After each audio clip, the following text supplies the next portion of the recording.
Naomba utulivu wenu, na wote ambao mmeingia kwenye chumba hichi cha mikutano na waandishi wa habari, kama hautakuwa na busara ya kukaa kimya, basi ni vyema nikuombe utafute eneo lingine la kuwepo. Kwa muda huu chumba hiki cha waandishi wa habari kinatakiwa kiwe na utulivu.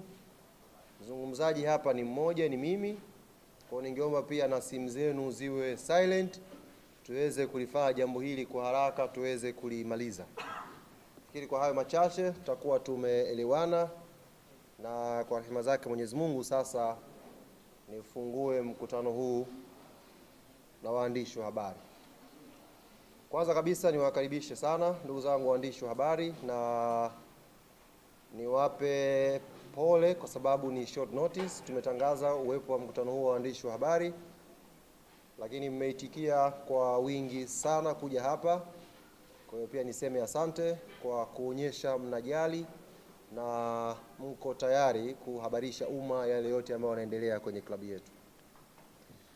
Kubwa ambalo tumewaitia hapa siku ya leo mida hii ya jioni hapa makao makuu ya klabu yetu ya Yanga. Leo wote mmeshuhudia uongozi wa klabu ya Young Africans tukiongozwa na makamu wetu wa rais, tukiwa kwenye ofisi za bodi ya ligi ya Tanzania, na tulikwenda leo pale mahususi kabisa kwa ajili ya mkutano.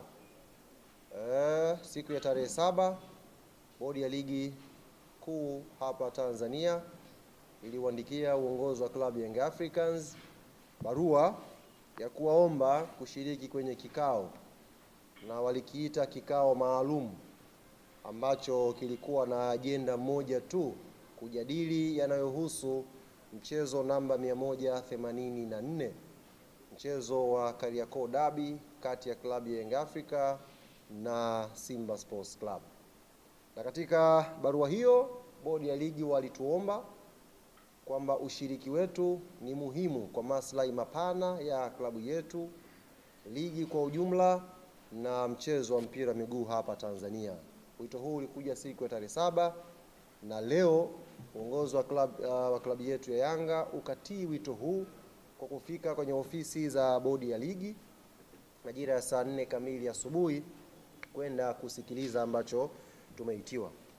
Kama ambavyo ajenda kuu ilielekeza kwenye barua, ndivyo ambavyo mwenyekiti wa bodi ya ligi Steven Mguto alifungua kikao na kutueleza sababu ya kutuita, na kimsingi alijikita kwenye kuelezea lile ambalo aliliainisha kwenye barua ya wito kuhusu mchezo namba 184 wa Kariakoo Derby.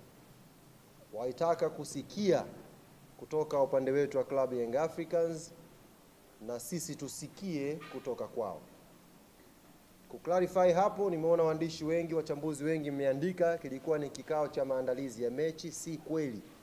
Hatukwenda kudiscuss maandalizi yoyote. Tulikwenda kudiscuss hiyo sintofahamu ya Kariakoo Derby, mchezo wa 184.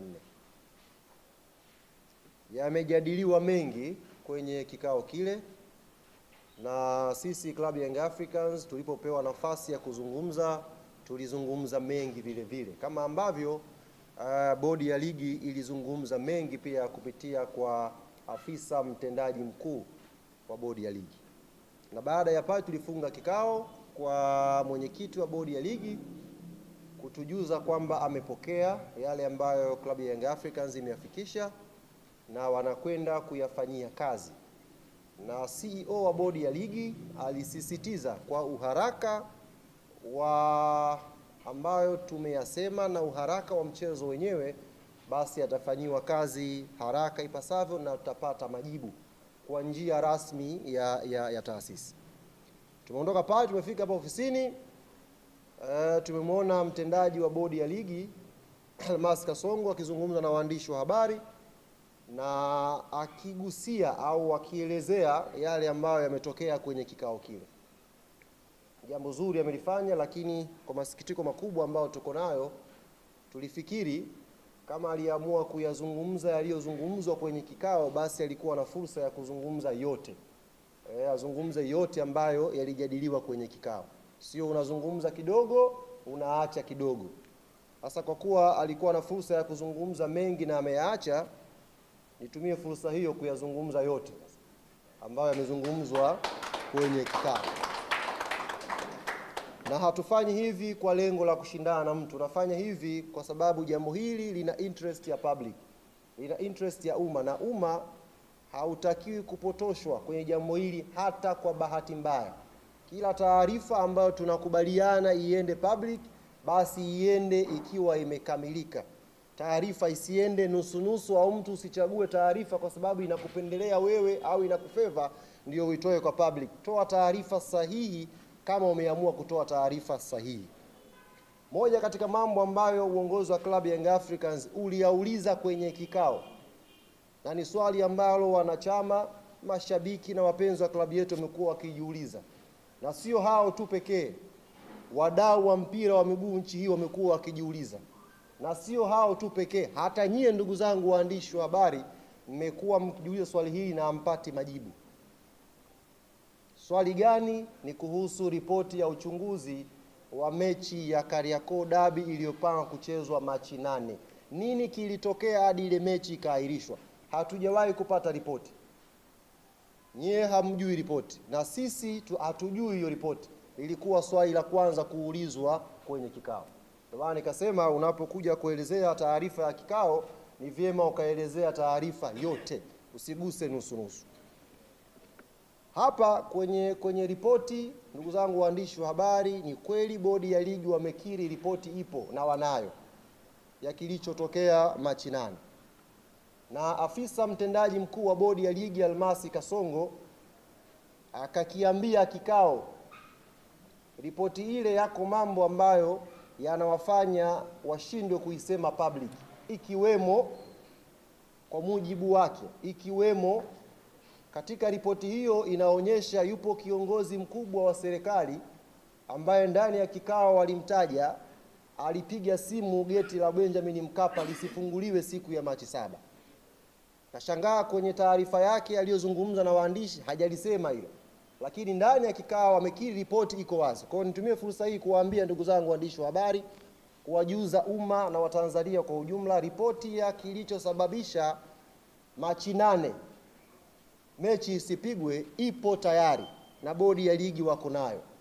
Hawajakuwa na utayari wa kuja kuisema kwa sababu zao, na moja ya sababu amesema afisa mtendaji mkuu wa bodi, yupo kiongozi mkubwa wa kiserikali ambaye alizuia geti la Benjamin Mkapa lisifunguliwe siku ya Machi 7.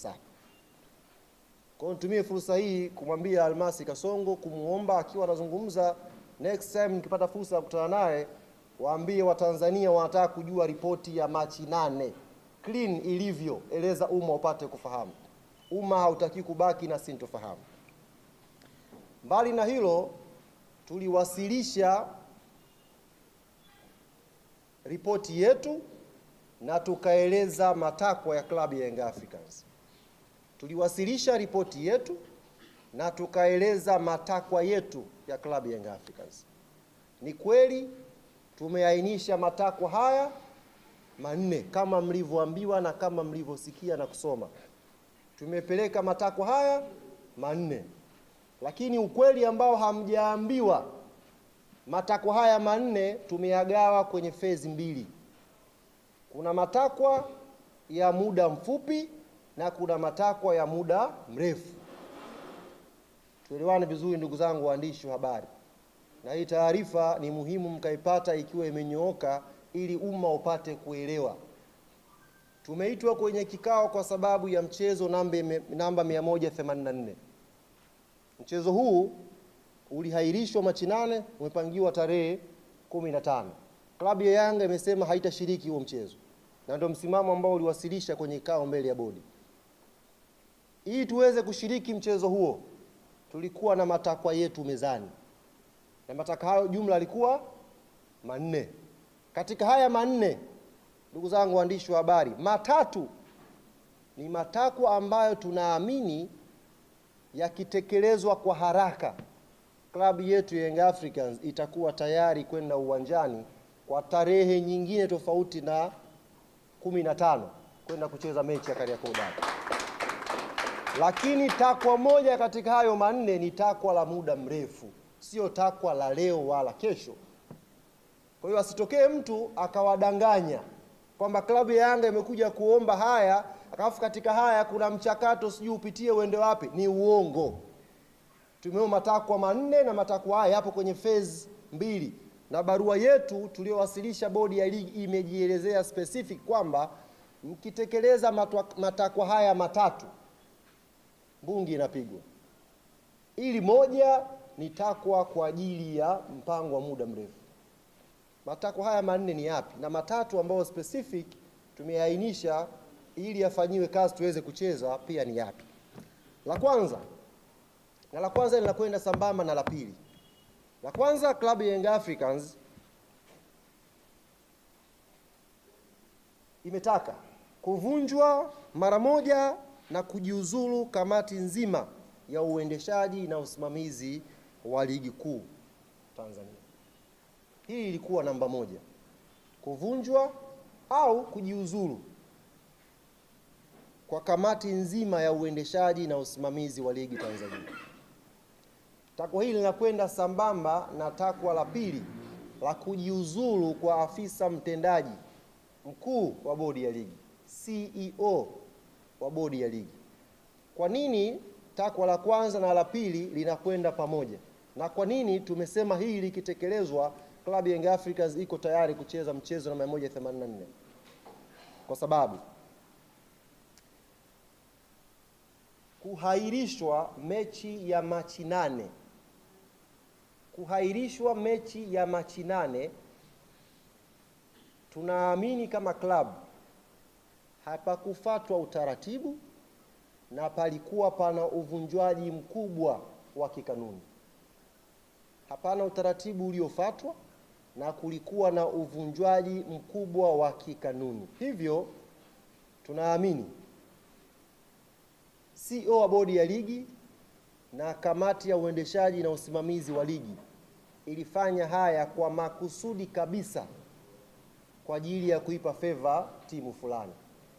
Sasa basi, kwa sababu watu hawa wamevunja kwa makusudi kwa ajili ya kuweka upendeleo kwa baadhi ya timu kanuni na kuhairisha mchezo wa Machi 8, Club Young Africans haitakuwa tayari kushiriki mechi hii ya 134 namba 84 kama kamati nzima ya uendeshaji na usimamizi wa bodi haitajiuzulu au kuvunjwa na afisa mtendaji mkuu pia na yeye kuondoka.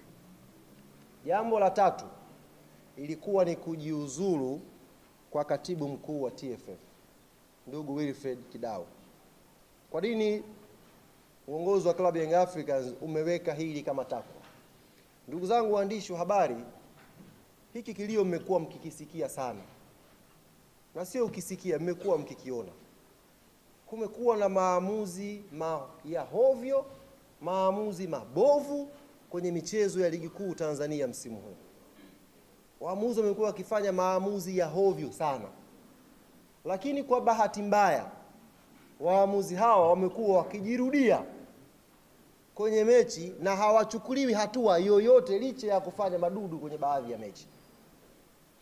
Yaani mwamuzi anakosea leo, kesho anarudi, kesho kutwa anarudi na hakuna hatua yoyote inayochukuliwa, ndugu zanguni.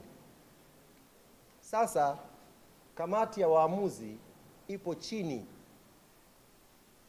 ya katibu mkuu wa TFF. Tunaamini haya madudu yanayotokea haya, kuto kuchukuliwa hatua kwa waamuzi kwa wanaoyafanya, kuna influence yake. Hivyo na sisi hatutakuwa tayari kucheza hiyo mechi ya namba 184 kama katibu mkuu wa TFF hatakuwa amejiuzulu. Hatutakuwa tayari kupeleka mechi pale the same referees kwenye chombo kile kile, mtu yule yule, na tukapeleka timu. There is no way hilo ikatokea. na hii nimeisema specific mpate kuielewa. Katibu mkuu wa TFF, kamati ya waamuzi ina ripoti kwake, na madudu yote ambayo yanapigiwa kelele na klabu ya Young Africans imeainisha kwenye ripoti yake mbele ya bodi ya ligi. Kila kosa la waamuzi tumeliainisha mbele ya bodi ya ligi, na makosa haya, masikitiko yetu ni kwamba watu hawachukuliwi hatua licha ya kukosea. Wanarudi tu. Yaani wanarudi. Mtu anakosea leo, anapangiwa mechi Jumatano. Jumatano anakosea, anapangiwa mechi Jumamosi. Repetition hii uongozi wa klabu ya Young Africans hauoni kama katibu mkuu wa TFF anastahili kuendelea kwenye nafasi yake, kwa sababu hakuna haki inayopatikana kwenye pitch. Hakuna haki inayopatikana kiwanjani. Ligi yetu inavyosemwa ni ligi namba 4 kwa ubora barani Afrika. Fakta ya waamuzi hauwezi kuacha kuitaja. Ili tuweze kumaintain ubora na hadhi na thamani ya ligi yetu, ni lazima tudili na hili tatizo. Na mzizi wake ni mtu anayeshughulika kupokea hizi ripoti, anatakiwa awajibike. Na mtu huyu ni katibu mkuu wa TFF, Wilfred Kidau. Sasa kwenye barua yetu, haya matatu nilowatajia, ndugu zangu waandishi wa habari. La kwanza, kuvunjwa kwa kamati ya usimamizi na uendeshaji wa bodi ya ligi. Namba 2, kujiuzulu kwa afisa mtendaji mkuu wa bodi. Namba 3, kujiuzulu kwa katibu mkuu wa TFF. Haya matatu, na kwa barua yetu tumeelekeza haya matatu yakifanyiwa kazi, haya matatu ni matakwa ya muda mfupi, tutakuwa tayari kupeleka timu. Takwa la 4 tulisema ni uhuru na mageuzi ya kimuundo ya bodi ya ligi. Na barua yetu ilikuwa very clear kwamba hili ni jambo tunalotazamia la muda mrefu. Sio kama nielewa vizuri. Hii ni jambo la muda mrefu, next season huko tunaweza sasa kuanza kufikiria kuwa na bodi huru inayojitegemea, na ndiyo standard za dunia, kuwa na bodi huru inayojitegemea. Niwape mfano ndugu zangu waandishi wa habari. Kwenye press conference hiyo press alofanya CEO wa bodi ya ligi leo, nyie mlikuwa pale, amezungumza na mnaona namna gani bodi ya ligi haina power. Kazungumza, mlikuwa mnasikia namna gani amesema kuna chombo cha juu cha kuahirisha mechi. Namna gani amezungumza kuonyesha bodi ya ligi haina decision zake. Sasa sisi hii tulitoa kama pendekezo ya next season, sio kwenye kusolve issue ya Kariakoo Derby. Ieleweke vizuri na asipotoshe mtu hapa.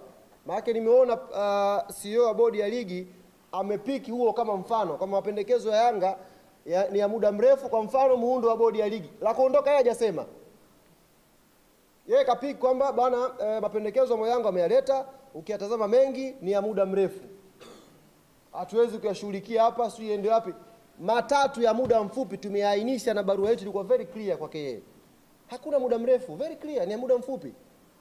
Tumewakilisha na tumeeleza. Kwa hiyo tunafikiri haya matatu yakifanywa kazi, haya mbungi itapigwa.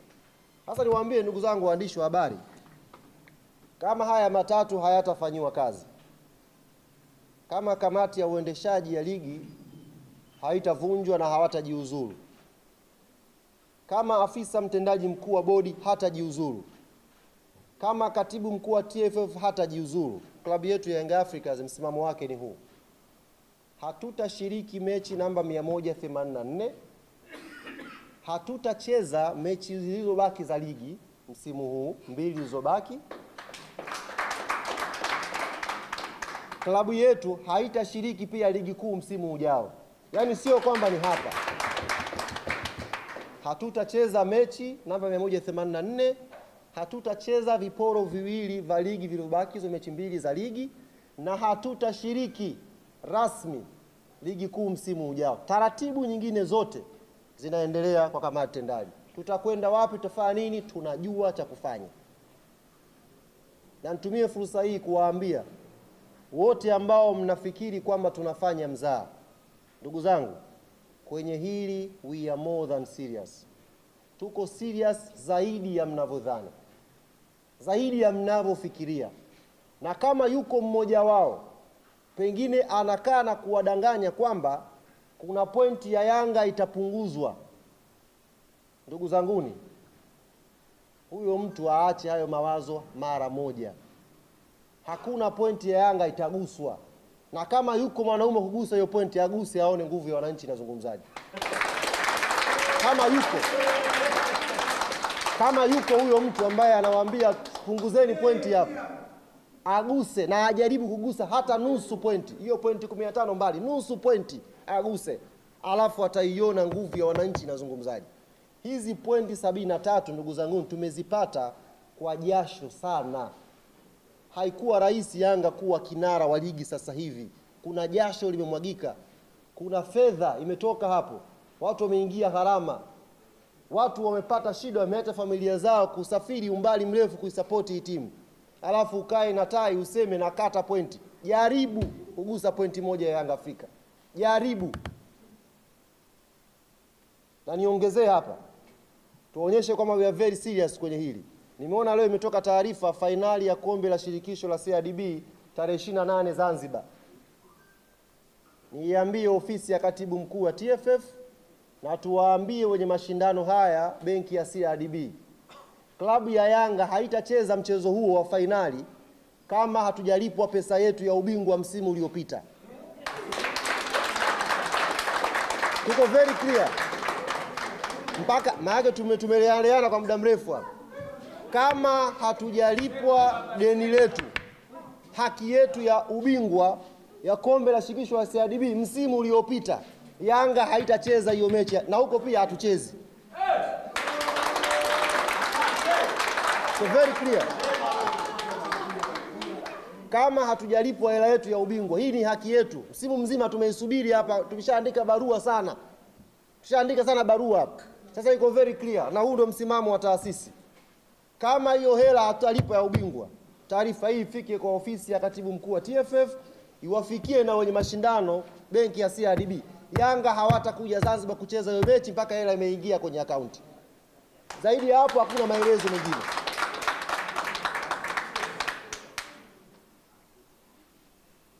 Ndugu zangu wana Yanga duniani kote ambako mnanisikia, aminini msimamo huu wa viongozi wenu ni msimamo ulionyooka, msimamo usioyumba, na hayuko mwanadamu wa kutuyumbisha kwa hapa tulipofika.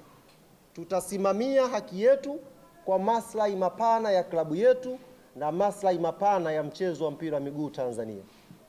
Haki yetu itapatikana, na wa kuisimamia ni sisi wanayanga wenyewe.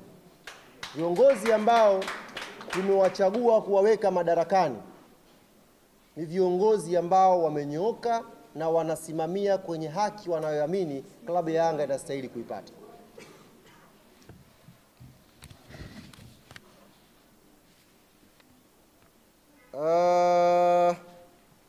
Mwisho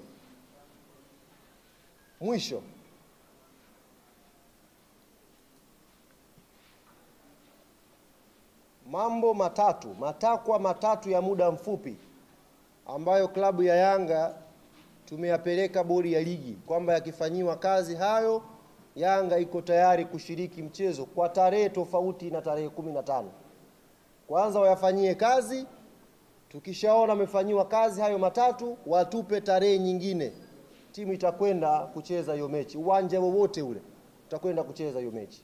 Jambo la kwanza nimewaambia ni kuvunjwa au kujiuzulu wa kamati nzima ya uendeshaji wa bodi ya ligi. Namba 2 nimewaambia ni kujiuzulu kwa afisa mtendaji mkuu wa bodi. Namba 3 nimewaeleza ni kujiuzulu kwa katibu mkuu wa TFF. Hili jambo la 4 la uhuru wa bodi ya ligi ni jambo la muda mrefu. Asifanye mtu kama kichaka cha kujibia hoja zetu. Hiyo barua iko very clear na tumewasilisha kwa bodi ya ligi. Wametuahidi majibu yatakuja haraka iwezekanavyo, na tunaendelea kwenye kikao tukiwa na matazamio hayo. Kwa hiyo tunawatakia kila laheri bodi ya ligi kwenye utekelezaji wao wa matakwa matatu ya klabu ya Yanga ambao tunaamini yakifanywa kazi